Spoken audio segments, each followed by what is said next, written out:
राजस्थान के झालावाड़ जिले के एक सरकारी स्कूल की छत गिरी और 60 से अधिक मासूम बच्चों की जान चली गई। कई घायल हैं। एक गांव की सुबह मातम में बदल गई और एक बार फिर वही पुराना सवाल, सरकारी स्कूल सुरक्षित क्यों नहीं है। एक बच्चा स्कूल जाता है, माँ उम्मीद करती है कि आज वह कुछ नया सीखेगा, पर जब वही बच्चा स्कूल से किताब नहीं, खुद लाश बनकर लौटे, लेकिन सरकार बस मुआवजे का ऐलान कर देती है। क्या यह काफी है? यह घटना तब हुई जब सुबह सुबह बच्चे प्रार्थना कर रहे थे, तभी भवन का एक हिस्सा गिर गया। यहाँ सिर्फ एक छत नहीं गिरी थी, व्यवस्था की लापरवाही गिरी थी। ये स्कूल करीब 20 साल पुराना था।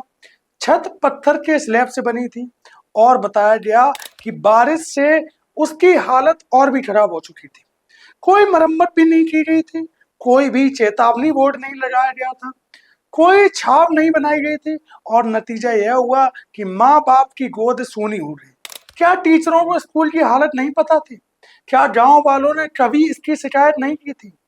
सरकारी आंकड़ों के मुताबिक स्कूल में करीब 2 दशकों से कोई संरचना मरम्मत नहीं हुई थी।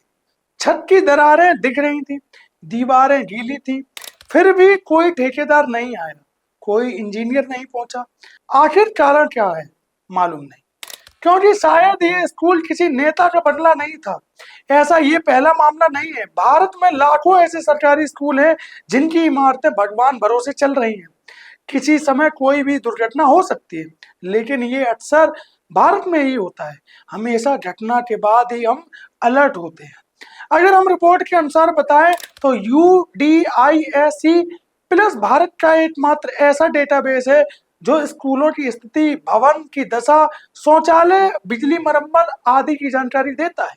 भारत के नियंत्रक और महालेखा परीक्षक यानी CAG की रिपोर्टों में कई बार यह मुद्दा उठाया गया है कि राज्यों में मरम्मत की योजनाएं फंड के बावजूद अधूरी हैं।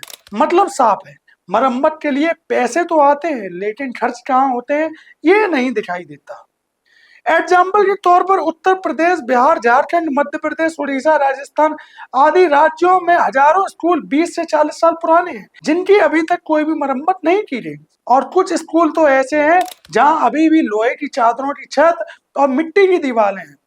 साथ ही करीब 10 लाख से ज्यादा सरकारी स्कूल हैं। इनमें से 30 से 35% स्कूलों की इमारतें क्षतिग्रस्त बताई गई हैं। समग्र शिक्षा अभियान की रिपोर्ट के अनुसार सरकारी विद्यालयों के सुधार के लिए सरकार ने SSA के तहत मरम्मत बजट आवंटित किया है, लेकिन कई राज्यों ने इसे खर्च नहीं किया। 2022 की रिपोर्ट में बताया गया कि लगभग 1,70,000 स्कूलों की इमारतों को मेजर रिपेयरिंग की जरूरत है। सरकारी नियमों के अनुसार माइनर रिपेयरिंग यानी छोटी मरम्मतें जैसे पंखे, बल्ब, खिड़की, रंगाई पुताई आदि हर 1 से 2 साल में होनी चाहिए। बड़ी मरम्मत जैसे दीवारों में दरारें, छत लीक होना, पूरी संरचना की कमजोरी की जांच करना हर 10 से 15 साल के बीच में होनी चाहिए। लेकिन अगर बात करें तो भारत में करीब 1,70,000 स्कूल ऐसे हैं जिनमें मेजर रिपेयरिंग की आवश्यकता है, लेकिन सरकार खामोश है। समग्र शिक्षा अभियान के तहत सरकार ने बजट दिया है, लेकिन कई राज्यों ने फंड ही खर्च नहीं किया। CAG रिपोर्ट बताती है कि मरम्मत योजनाएं कागज पर ही रह जाती हैं। इतना ही नहीं, CAG रिपोर्ट के मुताबिक लगभग 2 लाख स्कूलों में कोई भी बिल्डिंग नहीं थी, जबकि 35,000 स्कूलों की बिल्डिंगें टूटी फूटी पाई गई। शायद यही कारण है कि सरकारी स्कूलों में गिरावट है। रिपोर्ट के मुताबिक राजस्थान में देखे वर्ष 2021 और 2022 के बीच में करीब 99 लाख बच्चों ने सरकारी स्कूल में एडमिशन लिया और वर्ष 2023 और 2024 में यह संख्या कम हो गई और वर्ष 2023 और 2024 में सिर्फ 83,81,000 बच्चों ने ही एडमिशन लिया। अब सवाल सामने आता है, क्या बच्चे सरकारी स्कूल में जाने से डर रहे हैं या सरकार सरकारी स्कूलों पर अपना ध्यान नहीं दे रही है? कहीं ना कहीं प्राइवेट स्कूलों वालों का इसका फायदा हो रहा है। प्राइवेट स्कूल वाले अब शिक्षा को एक बिजनेस के तौर पर चला रहे हैं। कम एडमिशन होने का दूसरा कारण यह भी है कि स्कूल की बिल्डिंग भरोसेमंद नहीं है, ना टीचर पूरे हैं, ना शिक्षा का माहौल है। गरीब आदमी के पास प्राइवेट स्कूल का विकल्प नहीं है, कारण उसके पास इतने पैसे नहीं। लेकिन सरकारी स्कूल भी ऐसे हैं, तो गरीब आखिर जाए तो जाए कहाँ? बच्चे पढ़े तो पढ़े कहाँ? बड़ा सवाल सामने आता है।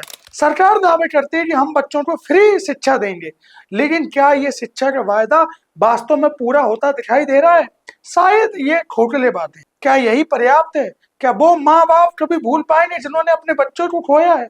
क्या मुआवजा बच्चों की जान का मूल चुका सकता है? और क्या हर बार की तरह इस बार भी ये हादसा सिर्फ आंकड़ा बनकर रह जाएगा? आपको क्या लगता है, आखिर भारत देश में ऐसा क्यों होता है? दुर्घटना के बाद हम अलर्ट पर आते हैं, क्या हम दुर्घटना का इंतजार करते हैं? ये हमें सोचना चाहिए। चाहे अभी गुजरात में हाल फिलहाल में एक पुल गिरा, उसमें भी मेंटेनेंस की कमी थी जिसके कारण ये हादसा हो गया। कई जगह ऐसी है जहाँ पर बिल्डिंगें गिर पड़ती हैं, खासकर सरकारी बिल्डिंगें ज्यादा गिरती हैं, जिसका कारण है कि मेंटेनेंस की कमी। सरकार पैसे तो खर्च कर रही है लेकिन वो पैसा जा कहाँ रहा है ये पता ही नहीं चल रहा। कभी स्कूल गिर रहे हैं, कभी बिल्डिंगें गिर रही हैं, कभी पुल गिर रहे हैं। ये आखिर खोखला व्यवस्था क्यों है?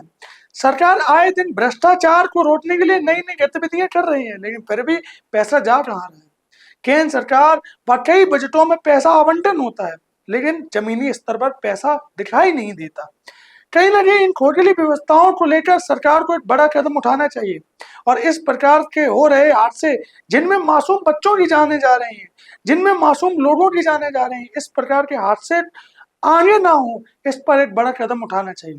आप इस वीडियो में क्या कहना चाहेंगे, हमें कमेंट में जरूर बताएं। मिलते हैं अगली वीडियो में किसी नई जानकारी के साथ। वीडियो को देखने के लिए बहुत बहुत धन्यवाद।